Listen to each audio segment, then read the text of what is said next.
Good morning students. आज मैं आपको हिंदी व्याकरण की कक्षा में ले चल रही हूँ। आज आप हिंदी कक्षा में हिंदी व्याकरण की कक्षा में आप पढ़ेंगे भाषा। किंतु भाषा जानने से पहले आपको व्याकरण क्या है वह समझना होगा।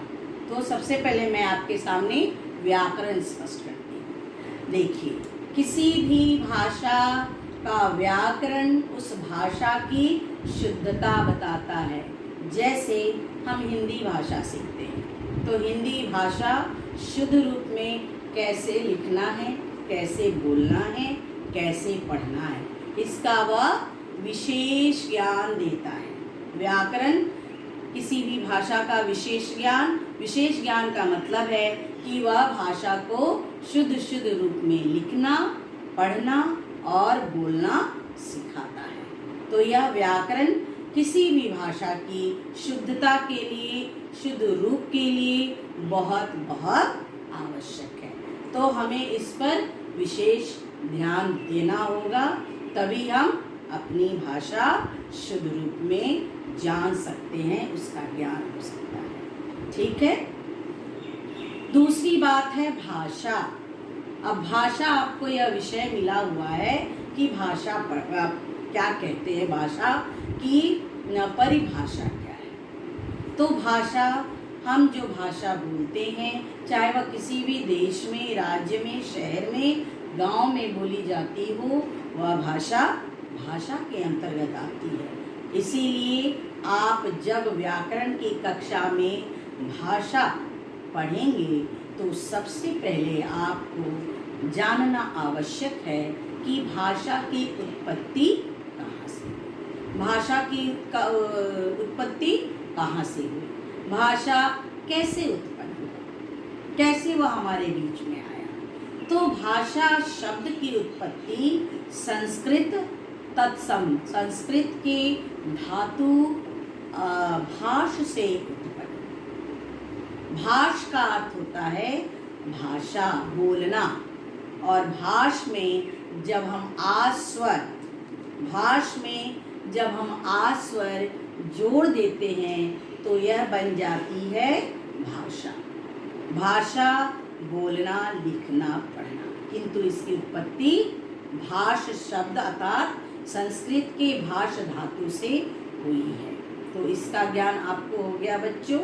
अब आपको मैं ले चलती हूँ, आपका ध्यान आकृष्ट करती हूँ कि भाषा कितने प्रकार की होती है। इस पूरे विश्व में जब हमारा मानव इतिहास आरंभ हुआ था, उस समय से लेकर आज तक कितनी भाषाएं बोली जाती है, किस प्रकार हमने भाषा का विकास किया है। तो सबसे पहले मनुष्य भाषा का शुद्ध रूप बिल्कुल नहीं जानता था, क्योंकि वह जंगलों में रहता था। किसी चीज़ का विकास, हमारी सभ्यता, संस्कृति, किसी भी चीज़ का विकास नहीं हुआ था, इसीलिए वह अनपढ़ था। उसे यह ज्ञात नहीं था कि भाषा कैसे बोली जाती है, कैसे लिखी जाती है और कैसे पढ़ी जाती है। इसलिए उन्होंने शुरू किया सांकेतिक भाषा, साइन लैंग्वेज, इशारों में बोलना।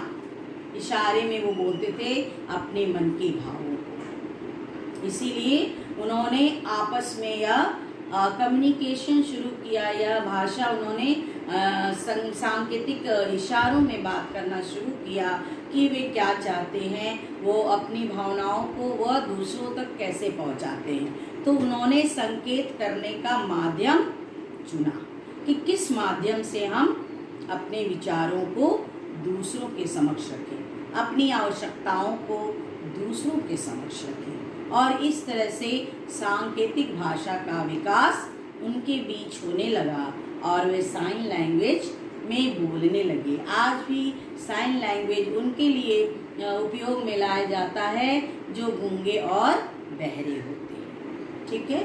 तो साइन लैंग्वेज आपने समझ लिया। सांकेतिक भाषा, संकेत में अपने विचारों का आदान प्रदान, संकेत में अपने मन के भावों को दूसरों तक पहुंचाना, अपनी आवश्यकताओं को दूसरों तक पहुंचाना, जैसे भूख लगी है।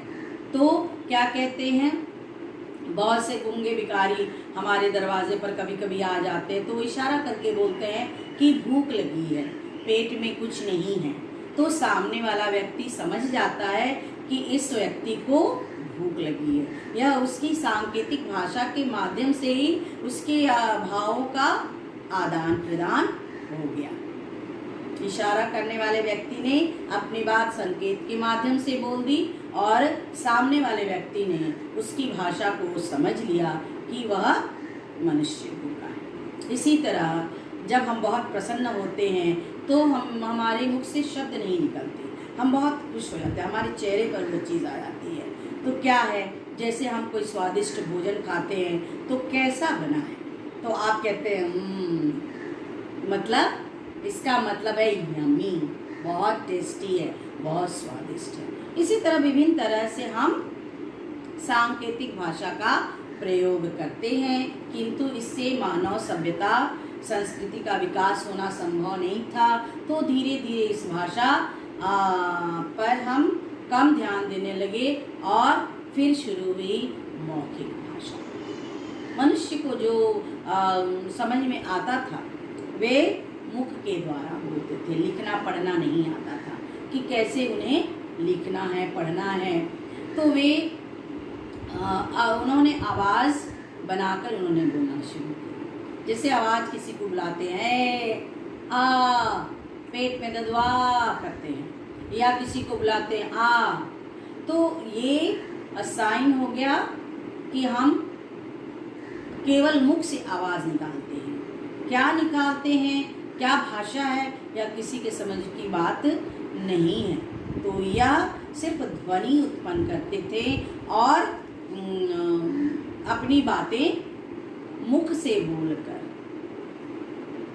वे दूसरों तक पहुंचाते थे। तो ये हो गया भाषा का दूसरा प्रकार, जो कि मौखिक है, जिसमें मनुष्य सिर्फ बोलता था, उसके मुख से ध्वनि निकलती थी, किंतु वह लिखकर पढ़कर नहीं अपने विचार व्यक्त कर सकता था।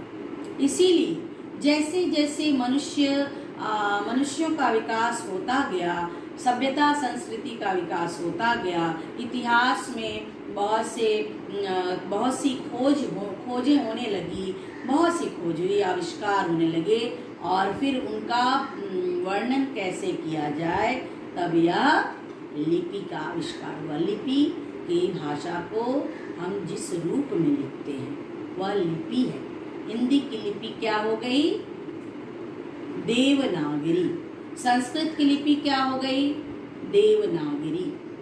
बंगला की हो गई बांग्लादेश में बंगला भाषा की लिपि बांग्ला। फिर आप जर्मनी, आप धीरे धीरे अंग्रेजी का हो गया रोमन। ये उनकी लिपि का आविष्कार धीरे धीरे हुआ और उसी लिपि के सहारे ये धीरे धीरे लिखने लगे। ठीक है, लिखकर। और यह लिखित जो भाषा होती है, ये लिखित भाषा जो होती है वह सदियों तक जीवित रहती है। जैसे आज हम जो भी पढ़ते हैं, पुराने प्राचीन समय की बातें, इतिहास की बातें या कोई घटना की बात पढ़ते हैं, रोज़ दिन आप अखबार में पढ़ते हैं, न्यूज़पेपर में पढ़ते हैं, अपने लिखित रूप के, अपनी भाषा के लिखित रूप के कारण। तो यह भाषा का तीसरा रूप है, लिखित रूप। लिखित मतलब आप इसे अपने नोटबुक में, कॉपी में लिखकर अपने विचार प्रकट करते हैं और यह विचार बहुतों तक पहुंचता है।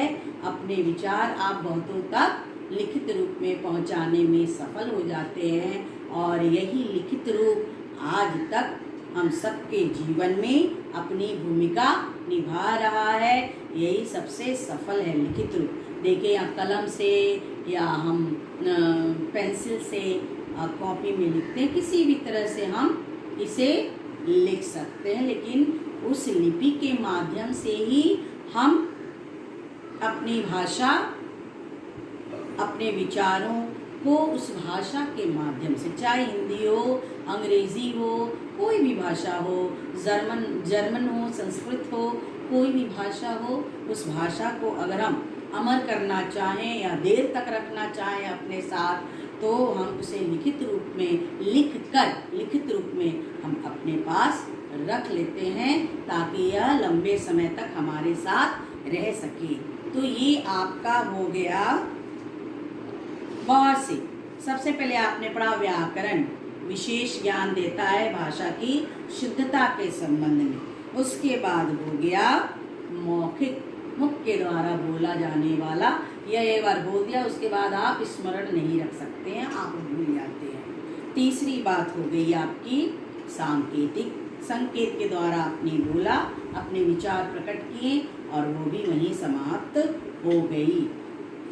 उसके बाद आया लिखित रूप, जो युगों युगों तक विद्यमान रहता है, सुरक्षित रहता है। और आज के बाद अगर 100 साल के बाद भी लोग आज के बारे में, वर्तमान भारत के बारे में जानना चाहेंगे, तो वह उन्हें लिखित रूप में यह इतिहास मिल जाएगा और वह पढ़ सकते हैं और आज के जीवन के बारे में पढ़ सकते हैं, ज्ञान प्राप्त कर सकते हैं। ठीक है।